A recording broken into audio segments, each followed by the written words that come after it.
চারিদিকে এখন একটি আওয়াজ, ট্যারিফ। ট্যারিফ আসলে কি? আমি একটা ছোট চোথাও আমার সাথে রেখেছি। ট্যারিফটা হচ্ছে এক ধরনের ব্যারিয়ার। তার আগে আমাদের প্রশ্ন আসবে, ব্যারিয়ার কি জন্য দেওয়া হয়?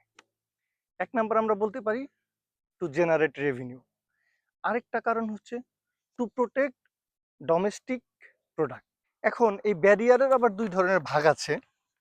একটা হচ্ছে ট্যারিফ ব্যারিয়ার, আরেকটা হচ্ছে নন ট্যারিফ ব্যারিয়ার। এই ট্যারিফ নিয়েই সারা বিশ্ব মাতামাতি। এই ট্যারিফ ব্যারিয়ারের মধ্যে আছে আবার তিন ধরনের। কি কি? Specific tariff, ad valorem tariff, discriminatory tariff. Specific tariff এটা হচ্ছে একটা ফিক্সড অ্যামাউন্ট একটা নির্দিষ্ট প্রোডাক্টের উপরে। কি ফিক্সড অ্যামাউন্ট হতে পারে? যেমন 10%, 15%। বাংলাদেশ থেকে টেক্সটাইল পণ্য নিতে আমার 15% অতিরিক্ত ট্যাক্স দিতে হবে। অ্যাড ভ্যালোরেমটা হবে যেমন সকল ক্ষেত্রে বাংলাদেশে যে কোনো ধরনের ইম্পোর্ট হতে হলে সকল কিছুর উপর 15% ভ্যাট দিতে হবে বা ট্যারিফ দিতে হবে আর কি, এরকম হতে পারে। আরেকটা হতে পারে ডিসক্রিমিনেটরি ট্যারিফ। ডিসক্রিমিনেটরি ট্যারিফ নাম দেখেই বোঝা যায় এখানে কোনো ডিসক্রিমিনেশন আছে। এটা নির্দিষ্ট একটা দেশের উপর আলাদাভাবে হবে।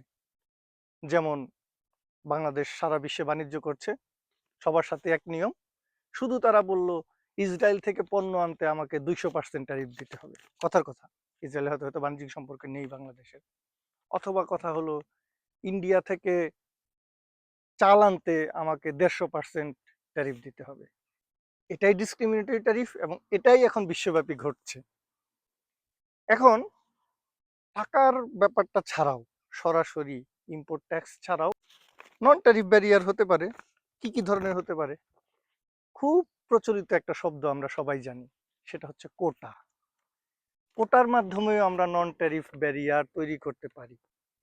যেমন ইউরোপীয় ইউনিয়ন এরকম একটা নির্দিষ্ট দেশের উপর থেকে তারা 40% পোশাক আমদানি করবে এবং বাকি 60% ইউরোপীয় ইউনিয়ন থেকে নিতে হবে, ধরলাম এরকম একটা নিয়ম হতে পারে। এটাই কোটা।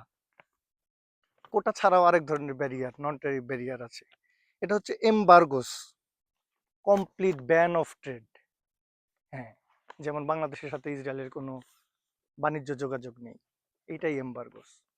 আরেকটা ব্যারিয়ার আছে অ্যাডমিনিস্ট্রেটিভ ডিলে। অর্থেই আমরা বুঝি, খুব সহজ কথা, মানে আমার সব ঠিকঠাক থাকবে কিন্তু আমার প্রশাসন বা আমার অন্যান্য কাজকর্ম এমন ভাবে হবে যে আমি চাবো যে তুমি যেন আমার সাথে আর ব্যবসা না করো।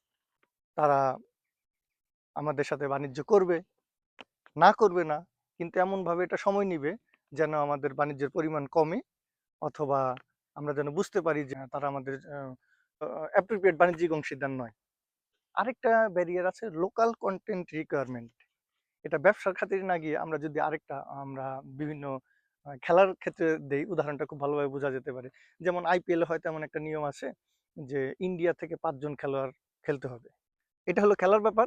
ঠিক একই ব্যাপার পণ্য আমদানির বেলায়। যেমন আমি বাংলাদেশের কথাই বারবার বলছি, যে বাংলাদেশ যদি এমন একটা ব্যারিয়ার আরোপ করে যে বাংলাদেশ যেহেতু টেক্সটাইল অলরেডি সমৃদ্ধ, যার একটা নিয়ম করলো যে টেক্সটাইল জাত পণ্য বাংলাদেশ যদি ইম্পোর্ট করতে চায় তাহলে তার হচ্ছে করতে হবে, নিজেদের লোকাল পণ্য 50% ইউজ করতে হবে। যেমন সুতার ক্ষেত্রে, যেমন বাংলাদেশ যদি ইয়ার্ন ইম্পোর্ট করতে চায়, হয়তো একটা নিয়ম করে দিল যে বাংলাদেশে অলরেডি অনেক ইয়ার্ন মিল আছে, সুতা উৎপাদন হয়, তো এখানে 40% ইয়ার্ন বাংলাদেশের নিজস্ব ইউজ করতে হবে, 60% তার অন্য দেশ থেকে কিনতে পারবে। এইটাই খুবই সহজ জিনিস। এইটাই আসলে আমাদের হচ্ছে লোকাল কন্টেন্ট রিকোয়ারমেন্ট। সো ভালো থাকবেন সবাই, ধন্যবাদ।